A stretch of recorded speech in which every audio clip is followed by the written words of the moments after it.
So people, how you going? This is Glenn, back with a video about the price of coins. So, when I actually speak to people, the majority of people actually don't collect coins. They think, oh wow, look at all these coins here. They must be very expensive. Wow, have a look at here. I've got a $1 coin that's not very common. It's rare. Oh, is it worth 50 bucks? And I'm like, no, that's just worth $1. Sorry to disappoint you. And then they go, oh, look at this coin. It's a commemorative one. Oh, $5. Wow, 1998. Do you want to buy it off me for $20? And I'm like, no, mate.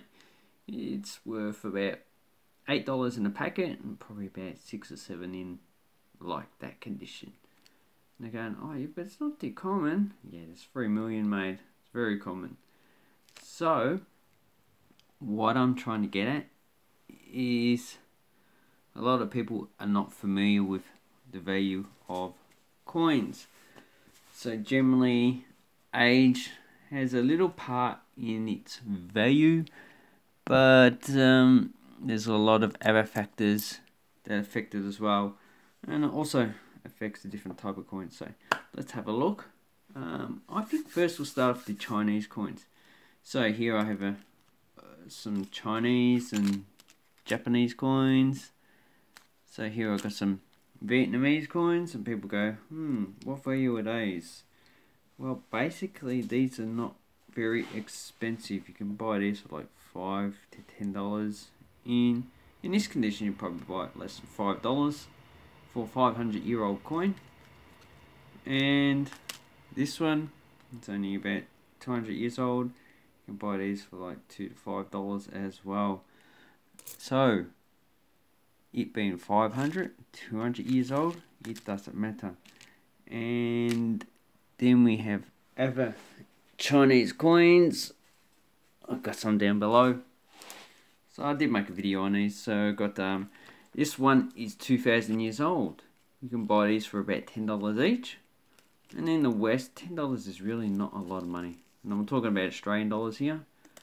You need to convert it into your own currency. Another one. See, I've got quite a few. Then I have other Chinese coins. I usually buy these as a bulk lot. And they usually come out to about $1, $1.50 each. People generally sell them, don't really know what they're selling. And that's okay, because these are really not worth that much money. They're very common coins. So these ones here, $1, $1.50 each. You want to get a good example, probably $5 to $10. So the age of the coin does not increase its value. And then again, we have some Roman coins. So we have Roman coins from Constance the First. As you can see, let's try and get something. I should take it out, but I won't. And this one is 347, 348. Posthumous issues after he died. There's the mint, and that's the inscription. And on the back, we have just... is it that way? Or that way? No, that way. We have that. Anyway, I should get a better example. So anyway, what I'm getting at is the coins from the 3 to 400s, Roman coins. So 1,600, 1,700 years old. You can buy good examples for about $10. Get really good examples for about $20 or $30. So these ones are very cheap. And just good you have a Roman coin, doesn't make it expensive. And then we have another Constance. This is a pretty common issue, Constance II. And these are also cheap as well.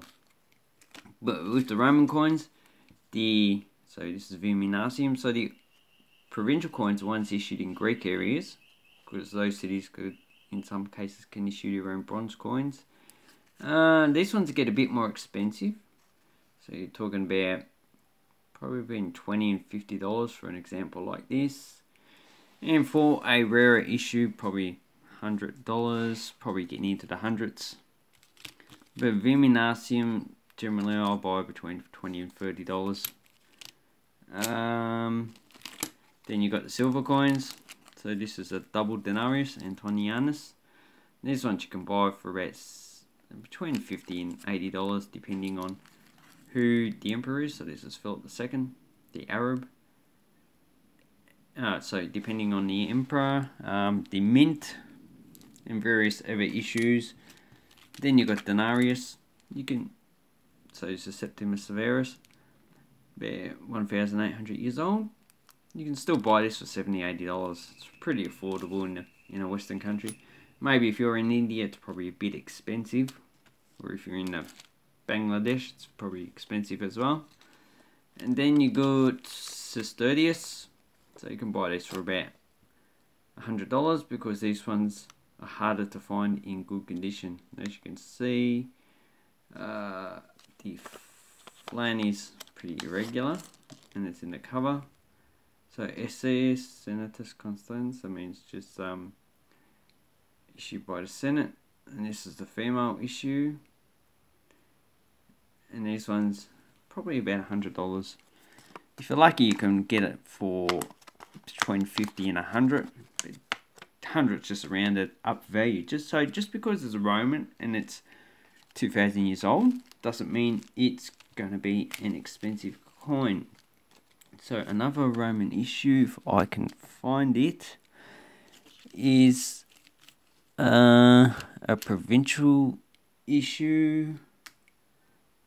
No, do I have it here? Ah, yes I do. Yes I do.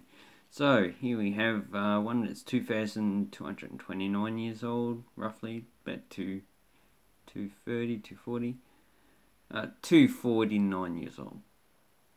And this one is a drachm issued in Illyria. As you can see, it's off the flan, it's a bit worn, but on here it has a price of $55 US. Yeah, I bought it for a bit less than that. So for a coin that's over 2,000 years old, you can actually get them very cheap.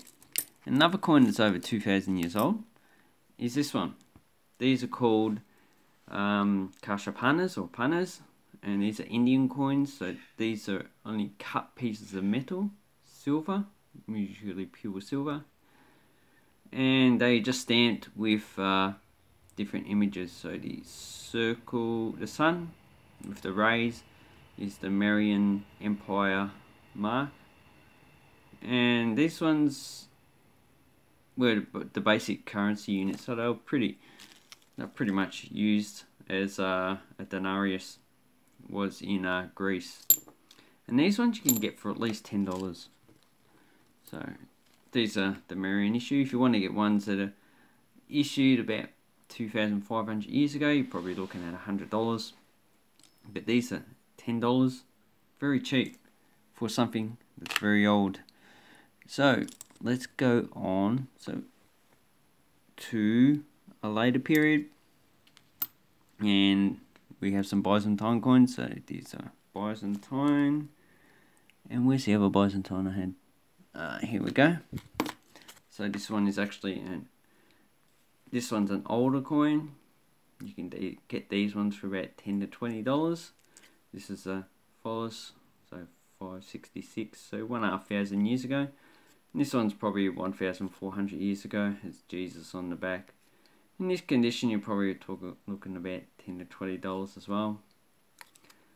Or yeah, so that's for this coin of this age. This is actually quite a good coin, even though you do find some that are better. They're actually a bit more expensive, but for these ones are quite common. So $20 for this coin, I'd say, is a good value. And then you have medieval. So we have some earlier Indian coins. So we have what they call a bull and horseman. So it's got a guy on a horseman and a bull. These ones you can buy about $20, $30, so very cheap. And these ones are about probably 800-900 CE. These ones are these are called the Hindu Shashi. That's who they were issued. Then we have the Western Kashapanas, or Western Satraps, should I say, and they issued these coins. So this is probably similar to a denarius. And these ones you can buy about $10 each. As you can see, it's off the flan. Someone said that these might be flake, but no, they're not fake. They're just probably been a bit cleaned. Same as that one. Here we have Gandaya Paisa. So these ones are anonymous, issued by various rulers. This one looks like high bullion, so it's silver, probably mostly copper. And these ones are $10 as well, and these ones are about, this issue is about 900 years old. Then we have the Delhi Sultans. So this has a Bulban, so he was a Delhi Sultan ruler. And these ones are about $5 each. And they're about 800 years old as well. So for a small coin, for Ghani this is. So $5 for something that's 800 years old. I reckon that's a really good find. And then we have, so we've gotten to the medieval. I don't really have many European medieval coins, but I've showed these before. So these are Swedish Lithuania. And then we have ones for Poland, Lithuanian Commonwealth, 1600s. These ones are very cheap. You can get these for about $5 to $10 each. I actually paid a bit less than that. So for medieval coins, some issues are actually very expensive. So those that are in more demand, like English pennies, you'd be paying a bit more money. Because of the historical value. So historical value has a lot of importance in it. So Sicily, Armenia, these coins are actually a lot harder to get. So these are actually a bit more expensive than the Byzantine issue. And they have other coins around this area called the Crusader states. They're actually a bit more expensive because they're harder to get. Because they had a lower population, they would have minted lower coins than the Polish, Lithuanian Commonwealth. So these are easy to get. And also to hide the denomination, the more expensive you'll get it. So if you wanted a 2 thaler, that's going to be a very expensive coin because it's a 2 thaler. That wouldn't have been that common a coin. Okay, and then you got Italian states. So this one was issued by the Austrians for the former Venetian territory of Lombard Venetia. So that's what it was actually called. But it pretty much was just the Austrian territories that Venice used to have before Venice was dissolved in, I think it's 1797. And these coins are not too rare, but they're not too common, so they're a bit expensive. Italian state coins are expensive because their mintage was lower. And you'll find with the Swiss and the German states, their coins are a bit expensive as well. But French medieval coins are actually a lot cheaper to get, as well as well, English medieval coins are actually easier to get. And then we get modern coins. So here I have Australian pennies. So this one, 1964, you can buy these for about $1 each, $1.50 each. As you can see, this is an error, so this is a bit more. Then you got these ones. I get these for $1.50 each in this condition. In that condition. So the internet has actually made coins a lot easier to get. These are all the error ones I've got here. So these are a bit more expensive. But if they're just a normal coin, like this one without the error on it, this one will be just worth from $1, $1.50, pretty much on the internet. You can buy it cheaper from coin shops in Australia. 1952, yeah, so Australian pennies are not worth much. Then you got Australian coins. So in Australia, in uncirculated condition, like in that condition, it's probably only worth 50 cents. Most coins that people think are worth money are only worth 50 cents. Then you have commemorative coins. I've done videos on these. You have two types. You have high mintage, so this one's a high mintage. In this condition, it's really not worth collecting. I just kept it for the video. And I'd only collect uncirculated condition. But this one, 1.4 million, so this is actually worth keeping. 1.4 million is actually pretty low, so this should actually increase in price sooner or later. Then you have this one's pretty common. Can't remember the mintage, might be 25 million, something like that. Only worth keeping uncirculated condition. This one seems to be a bit harder to get these days, and seems to be somewhat in demand. Like the ones I had, I sold. Then you've got other low mint coins. So low mint coins are pretty good to collect, but if you have high mint coins, then really not worth collecting. Like this 1879 penny I got for $1.50. 1879. So really easy to get. Then you have some more modern coins. Like here I have some Romanian coins. These are probably only worth on eBay about $1 each, or in a bulk lot.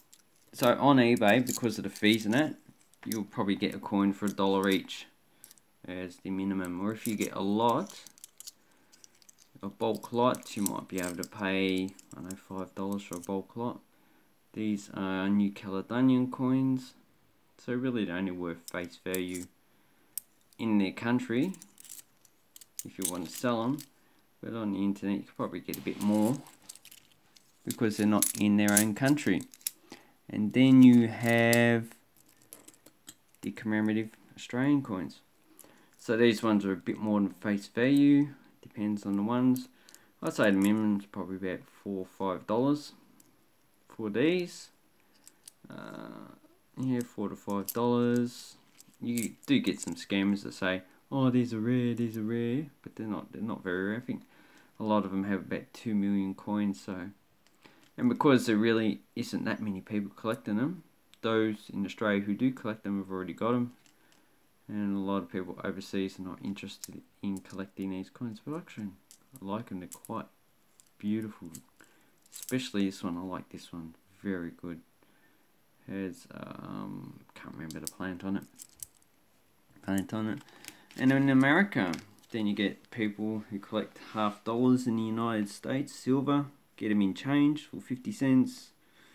And most of these coins are only sell for a bit over $1 billion. And this one's a bit of an error, so it's sell a bit more. So probably in this condition, probably silver value. If it's uncirculated, it'd be worth more. The higher the grade, the more valuable it is. And then you got some older coins of Hong Kong. So these ones are pretty much really in this lot, probably about, not except these two, probably about $5, $10. These ones will probably sell about $10 each. And you got silver coins. So silver coins, these are high minted, so these are pretty much only worth a bit over bullion value. So on eBay, bullion value plus whatever fees there are. So really it's not, I don't really worry about buying and selling these coins. It's just really not worth my while. Then you've got other silver coins. So silver coins does determine the value in that it determines a base value. So here I've got a silver Austrian coin, and this one is Isle of Man. So Isle of Man is pretty, I wouldn't say in demand, it's, a mysterious coin to people. So this one's a copper nickel, and these ones are pretty much worth the same. So about $20, $30 each. This one because it's silver, and this one because it's from the Isle of Man. So different reasons why the coins are valued at different rates.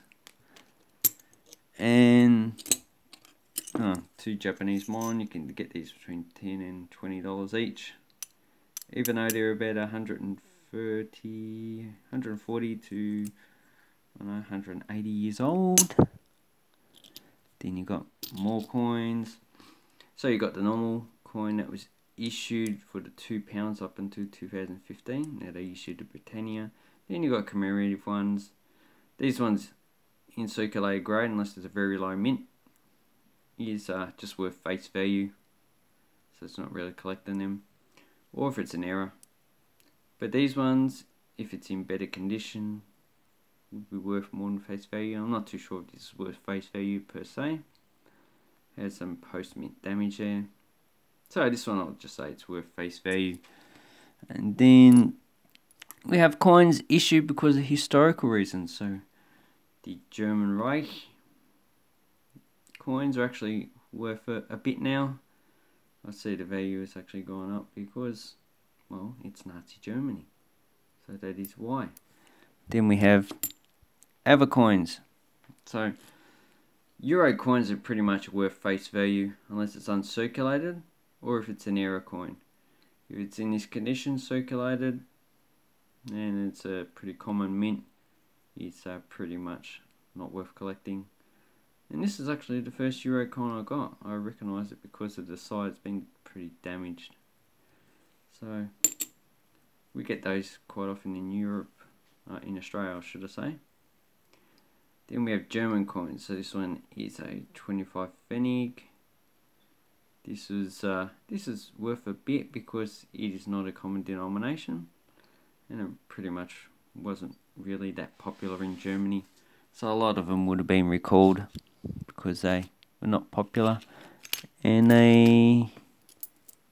German coins, German Empire coins are okay. Some of them are worth a bit.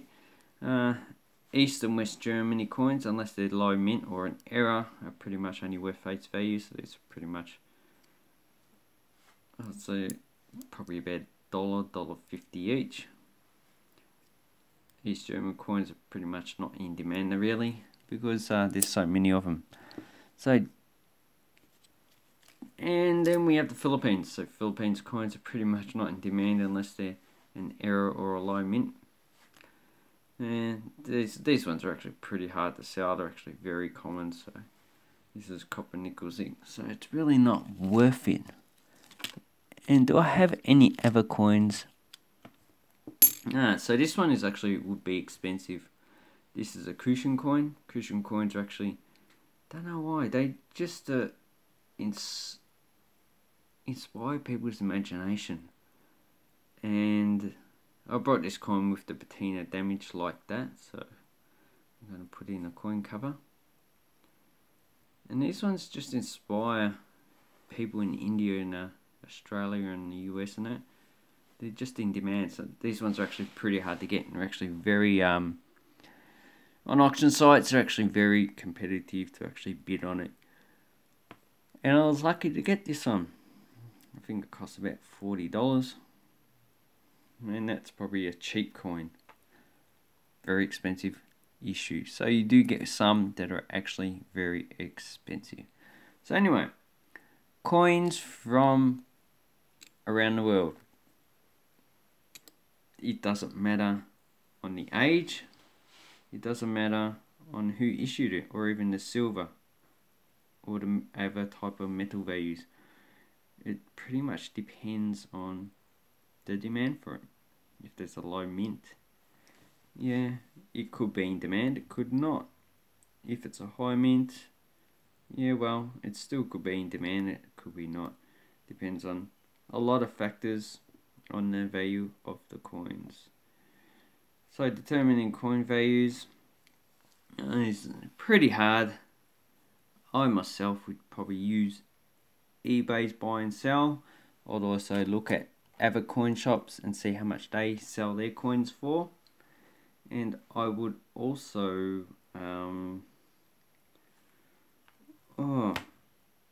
check out forums and see what other people say about the actual coin itself. So I'd like to say thank you very much for watching my video. Please subscribe to my channel. Sorry for video being so long.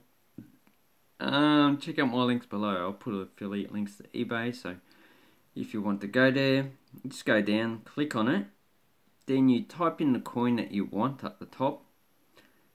Then you go down to sold, and you can find out how much they actually sell for.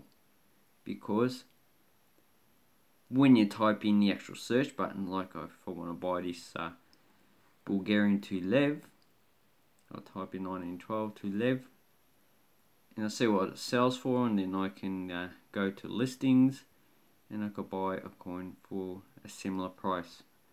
And those ones that pretty much sell for a lot higher, like double, they generally would never sell anyway, because some people put unrealistic prices on their coins. Anyway, thank you and have an awesome coin collecting time, people. Bye bye.